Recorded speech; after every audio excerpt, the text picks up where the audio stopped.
Hi friends, welcome to my channel. నేను ఈరోజు చికెన్తో మంచిగా ఫ్రై ఎలా చేసుకోవాలో, నూనెలో డీప్ ఫ్రై ఎలా చేసుకోవాలో చూపిస్తున్నాను చూడండి.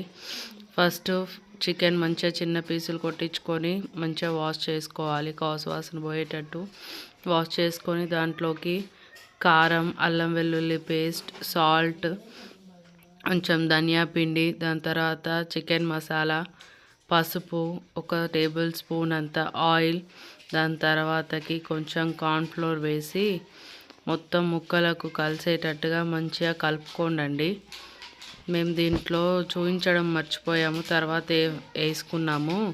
కొంచెం అంత లెమన్ అండ్ మరియు కొంచెం అంత ఒక ఎగ్ బీట్ చేసి వేసుకోండి. దాంట్లో మంచిగా ముక్కలకు మంచిగా పట్టుకుంటుంది. ఆయిల్లో వేయగానే ఉప్పు కారం విడిపోదు.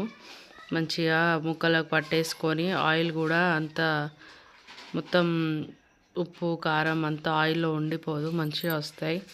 ఒక అరగంట నానబెట్టేసుకొని పక్కన మంచిగా ఉప్పు కారం ముక్కలకు పట్టుకున్న తర్వాత ఒక కడాయిలో నూనె పోసుకొని, నూనె హీట్ ఎక్కిన తర్వాత నేను చూపిస్తున్నట్టుగా ఒక్కొక్క పీస్ వేసుకోండి.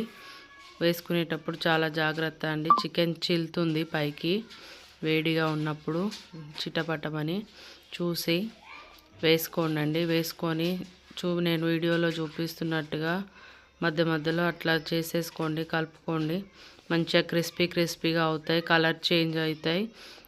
గోల్డెన్ బ్రౌన్లోకి రాగానే తీసేసుకోండి. చాలా బాగుంటుంది.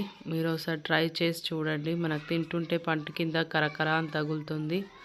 Thanks for watching.